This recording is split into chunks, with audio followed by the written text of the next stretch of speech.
74, 7 codes postaux, 1 million de pieds carrés. 1 million de pieds carrés à côté du métro. Le vendeur avait une exigence de la SHL de remplacer tous les balcons. Pour vous donner une ordre d'idée, c'est à peu près 450 paliers de balcons. C'est beaucoup de pieds carrés. Je pense de mémoire, c'est à peu près 50 000 pieds carrés de balcons.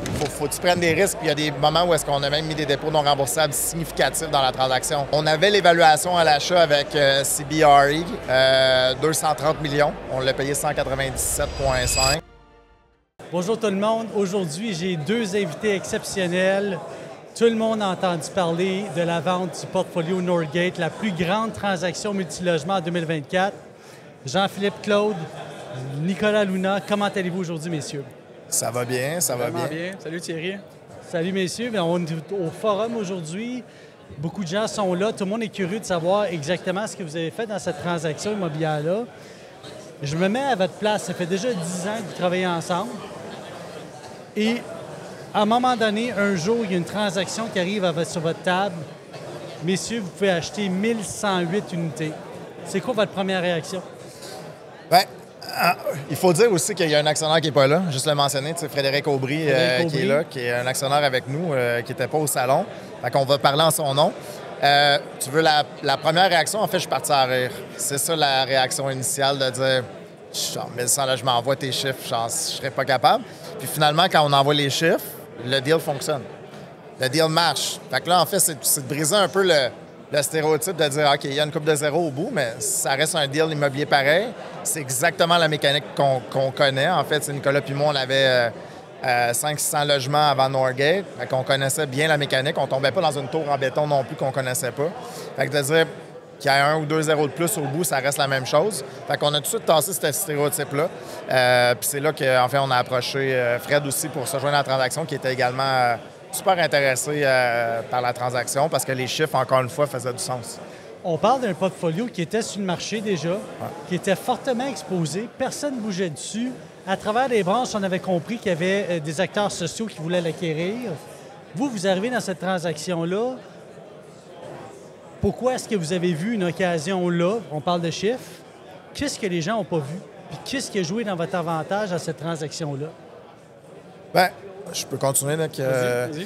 Tu sais, dans le fond, la transaction, elle avait été gelée par un OSBL. Elle est tombée libre sur le marché.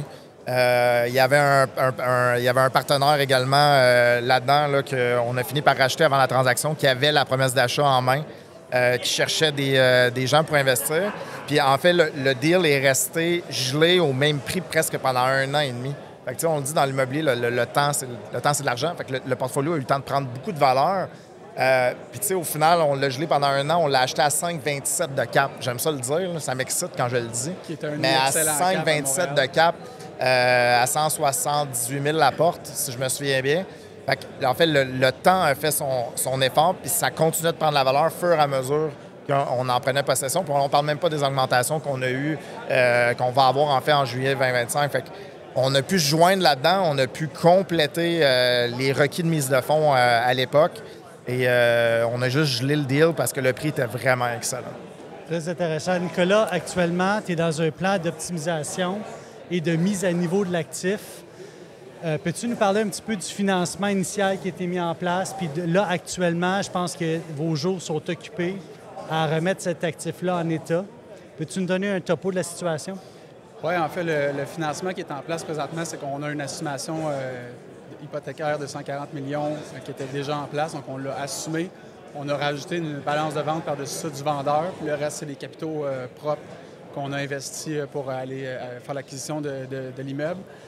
Des immeubles, en fait, parce qu'il y en a 74. 74. Sur 7 codes postaux, je tiens à le dire, c'est quand même... 74, 7 codes postaux, 1 million de pieds carrés. 1 million de pieds carrés à côté du métro. Il faut quand même le préciser, qui est excessivement bien situé. Donc oui, présentement, on est dans une phase d'optimisation où on rénove les logements. Puis, on aime faire bien les choses, en fait. Donc, c'est pas juste la rénovation esthétique. On a un bassin de locataires premiers arrivants. Des fois, ils sont un petit peu plus durs avec les logements au niveau peut-être des dégâts d'eau et tout. Donc, on essaie de régler les problèmes aussi en profondeur, d'enlever la moisissure, de pas juste comme nettoyer, peinturer. Donc, on fait notre optimisation, mais en même temps, on améliore notre actif pour être en mesure d'offrir des logements de qualité. Puis, on le fait en réalité sur le roulement des locataires. Donc, juste au fur et à mesure que les locataires s'en vont ou qu'ils déménagent, on fait la rénovation. Donc, il n'y a pas de pression ou quoi que ce soit sur les locataires. Juste l'ampleur, en fait, du portfolio fait qu'on en a déjà plein les bras juste à rénover le roulement naturel.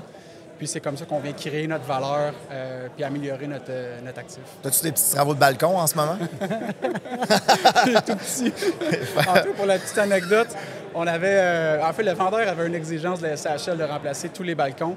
Pour vous donner un ordre d'idée, c'est à peu près 450 paliers de balcons. C'est pas des balcons de 8 pieds, il y a des balcons de 49 pieds de long. C'est les sorties de secours. Là. Fait que c'est beaucoup de pieds carrés. Je pense de mémoire, c'est à peu près 50 000 pieds carrés de balcons à changer.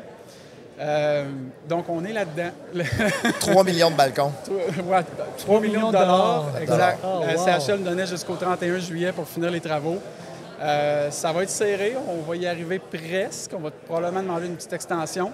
Mais on a réussi quand même à faire des petits miracles avec ça parce que le plan initial de rénovation, c'était pas un plan qui permettait de pouvoir avoir un bon retour sur notre investissement. C'était beaucoup de... Je ne veux pas dire du maquillage, mais c'était plus... Il fixait les balcons, mais pas d'une façon qu'il allait durer très longtemps dans le temps. Donc, on a préféré prendre une approche où on va gérer notre actif de façon plus serrée, plus propre, et de vraiment les remplacer là, de A à Z pour avoir quelque chose qui va nous durer longtemps. La grande qualité, parce que j'ai vu la nature de vos travaux tantôt, là, tu me montrais une photo. Ouais. Des balcons d'aluminium, on dénude les balcons, on retape les structures qui ont besoin d'être retapées, on repeint, structure d'aluminium, des nouvelles rampes là-dessus. Exact. Ça donne une certaine sécurité aux locataires. Là, faut parler d'une chose, parce que cet actif-là appartenait initialement à KingSett Starlight, un joueur institutionnel qui s'attendait probablement à vendre à un joueur institutionnel qui finalement va au marché, voit qu'il n'y a pas de joueurs institutionnels qui veulent l'acheter parce qu'il y a un changement de philosophie au niveau de ces joueurs-là qui s'en vont vers le neuf, tente de faire une vente à un OSBL et finalement vend un privé. Fait qu'au niveau de la qualification, est-ce qu'il y a eu un enjeu pour vous? Tellement d'histoires à propos de ça. Initialement, c'était supposé effectivement être un privé à côté par des fonds privés de plusieurs centaines de millions de dollars. Finalement, cette mécanique-là n'a pas fonctionné. Après ça, nous, on est arrivés dans l'équation. Puis c'est drôle, l'agent qui était en place nous a avoué au closing dinner de dire « Regarde, on va locker la transaction, pas sûr que les gars vont se rendre au bout. » Puis l'immeuble va juste prendre la valeur, puis on le remettra sur le marché après. Fait qu'en fait, il y avait très, très peu d'espoir qu'on réussisse à closer cette transaction-là. Il y avait beaucoup de questions challengeantes sur nos unités, parce que là, il a fallu qu'on envoie nos parcs. Évidemment, on n'a pas commencé avec 1000 unités. Là, on avait des 6 logements, on a du 12 logements. Puis là, il disait, c'est quoi cette liste-là de petites unités? Bien, on est des privés, fait que c'est pas pareil. Fait que finalement, on a réussi à vendre notre salade. Puis ce qu'on a appris aussi par la suite, c'est que le bloc brun dans l'institution n'est pas tellement populaire. Ils vont plus chercher une tour en béton, ils vont chercher un gros bloc là, avec toutes les unités. Là, on avait 74 bâtiments qui varient de 12 à 16 unités. C'était pas un actif qui était appealing pour les institutions. Fait qu'en fait, on s'est trouvé dans une petite slot où est-ce qu'il fallait qu'ils trouvent un privé qui était capable de faire la transaction. Parce que l'institution n'en voulait pas, puis ben, les autres privés n'étaient peut-être pas capables. Fait qu'on s'est trouvé là, vraiment là, à passer serré dans la slot de la fenêtre, puis on a réussi à rentrer puis à closer la transaction quand même. Fait que ça a été ça que toutes ces conditions-là ensemble, on dirait un fromage suisse, mais on a réussi à aligner tous les trous pour réussir à passer. Combien de fois qu'on a eu peur de ne pas closer cette transaction-là? Fait cocasse aussi, si on peut rajouter, tu en allais sur le... En fait, il a fallu même passer au bureau de la concurrence parce qu'en haut de 93 millions, les transactions, peu importe lesquelles, si les deux acteurs combinés valent 400 millions, Starlight et KingSett valent plus que 400 millions déjà en partant.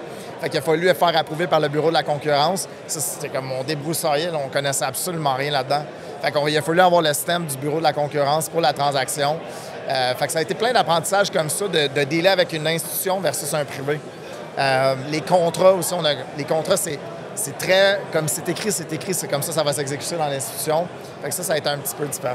Ouais, une fois que tu as ton offre d'achat ou ton contrat de mis en place, ils mettent ça dans les mains des avocats, exécutez-moi ça. Fait qu'après, comme privé, ça devient vraiment difficile de faire comme... Tu sais, on est habitué de parler au vendeur dans une transaction, puis d'aller chercher des petites choses, de négocier des trucs, mais là, c'est comme t'es barré dans le bout de papier, là, puis c'est un avocat qui l'exécute, puis es pogné là-dedans. Là. Donc, pas d'extension de délai, pas rien de maniable. Non, la notaire, d'ailleurs, Sophie Morel, qui nous a vraiment, vraiment aidé. Elle a travaillé. En fait, le bureau de Grenier-Gagnon, elle nous a dit comme de fin novembre à début décembre, le bureau de Grenier-Gagnon, il travaillait que sur Norgate. Parce que, tu sais, imagine 74 bâtiments, le nombre de lots, les servitudes, elle nous a envoyé des documents d'études de l'eau, ça n'avait pas de bon sens. Le résumé du résumé faisait 24 pages. Oui, c'était quand même extraordinaire. Puis Sophie Morel, en fait, on était avec un bureau d'avocats, on les nommera pas en Ontario, mais elle a dit le bureau d'avocats là-bas avait instruction de juste dire non. Fait que peu importe ce qu'on demandait, c'était non. Fait que là, il fallait passer au senior partner, négocier avec le senior partner, puis là, ça redescendait. Mais dès qu'on faisait affaire avec l'avocate, la réponse était strictement non, tout le temps. Fait que le contrat, si jamais il y en a qui deal avec des institutions, le contrat, prenez le temps de bien le structurer parce qu'une fois que le contrat, il est signé, puis il est barré là. Il est barré là.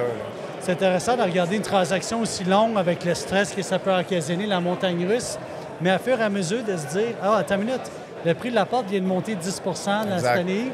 Puis là, bon, premier trimestre 2025, un autre 8 les taux d'intérêt sont en train de descendre, fait que nos pro forma à plus long terme paraissent plus bien, font plus de sens. Fait que ça a été quand même, sans le vouloir, un bon moment pour faire l'acquisition. 100 En fait, tu dis stressant, j'avais pas de blanc dans la barbe avant Norgate. C'est tout apparu à Norgate. Mais c'est quoi les dépôts non remboursables? Stressé comme ça? Ouais, c'est ça. Faut comprendre aussi dans une transaction, faut que tu prennes des risques. Puis il y a des moments où est-ce qu'on a même mis des dépôts non remboursables significatifs dans la transaction. Fait qu'il y a vraiment eu des moments stressants. Je vous le cache pas, là. On est bien relax aujourd'hui autour d'un... Mais c'est le fun. On avait vraiment une bonne dynamique. C'est dommage que Fred soit pas là, mais on avait... Je pense pas que j'aurais mené la transaction seul si c'était pas de Nicolas puis Fred aussi là-dedans. Mais oui, la question de timing qui rajoute un dernier trou dans le gruyère. En janvier, ils ont annoncé la Corpic, le 6 % On a calculé, on avait 19 millions et quelques de prise de valeur. Ouais. Juste avec l'augmentation de... C'est incroyable, ça n'a pas de bon sens. Là. Juste avec 1108 morceaux de papier. Là. C'est important d'avoir un partenaire de confiance parce que Frédéric n'est pas là aujourd'hui, mais vous vous connaissez depuis longtemps, sur plusieurs coutures. Avoir quelqu'un qui aussi rapidement peut venir s'amalgamer avec vous, faire un partenariat à toi, c'est intéressant. Est-ce qu'il y a un facteur ESG dans votre produit? Absolument, absolument. Il faut comprendre que Starlight ont pris un engagement d'abordabilité de 20 ans. Fait que pour la PH Select, là, souvent, c'est pas connu, mais on peut avoir le contrat de 10 ans, mais le 20 ans qui rajoute 20 points supplémentaires sur le PH Select. Fait qu'ils ont rajouté 444 unités abordables sur 20 ans. Fait que nous, on a acheté avec ça. Ça faisait partie de l'acquisition, mais ça l'a jamais vraiment dérangé Nicolas, Fred ou moi-même dans la transaction parce que ça faisait partie de notre achat communautaire, justement, dans la communauté de Ville-Saint-Laurent. Puis on est bien correct avec ça. Puis d'ailleurs, on va renvoyer au refinancement. On va probablement la stratégie, ça va rester à définir, mais on va redémarrer cette abordabilité-là. Parce que ça fait seulement 2 ans. Donc, on va la redémarrer pour notre technique de refinancement. Après ça. Puis dans l'aspect environnemental, il y a aussi la durabilité des rénovations qu'on fait. Donc, on ne fait pas les choses à moitié. On s'assure que ça soit bien fait, que ça va durer longtemps. Donc, il ne faut pas avoir à recommencer, générer plus de gaz à effet de serre. Et on a l'aspect énergétique aussi qu'on va travailler dans un deuxième temps, où la facture de gaz est énorme, 1,2 million de gaz par année. C'est énorme. On pense pouvoir la réduire à peu près de moitié, si je ne me trompe pas, JP. Donc, il y a ça aussi qu'on va travailler là, dans les prochains... Donc, si jamais vous avez des actions d'énergie, c'est le temps de vendre parce que là, ça va. leurs revenus vont baisser. Ce que je trouve intéressant dans votre stratégie, c'est que le vendeur a participé au départ. Il y avait un financement CHL. Ouais. Il y a un triple plan de sortie à quand même court terme, ce que je comprends. Parce que là, ce que je comprends aussi, c'est que vous êtes déjà en refinancement.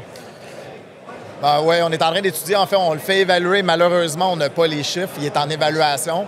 On avait l'évaluation à l'achat avec CBRE, 230 millions. On l'a payé 197,5.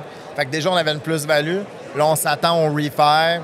Ça va être dans les ordres de 260-270 qu'on devrait obtenir d'ici la fin de la semaine. Fait avec ça, là, on va repartir au refinancement, tout dépendant de comment la SCHL gère le dossier. On va utiliser une des triples stratégie de sortie là, pour les capitaux. Intéressant. Donc, d'où l'importance d'être bien conseillé, avoir un plan de sortie. Pour terminer, j'aimerais parler de la localisation géographique parce qu'on est près d'une station de métro, on est près de la future gare de Rennes, on est dans une zone où est-ce qu'il y a pas mal de constructions neuves. Et là, ce que je comprends, c'est que vous avez du terrain résiduel de façon importante sur le projet. Comment est-ce que vous allez développer ça? On est en discussion justement là, avec les urbanistes pour commencer à étudier un petit peu la situation, savoir qu'est-ce qu'on peut faire avec tous ces terrains-là. Il y a le plan d'urbanisme qui va changer aussi, où les cases de stationnement nécessaires vont diminuer. Donc pour nous, en fait, avec tous les espaces disponibles qu'on a présentement, il y en a beaucoup, c'est des stationnements, mais il y a aussi une piscine désaffectée.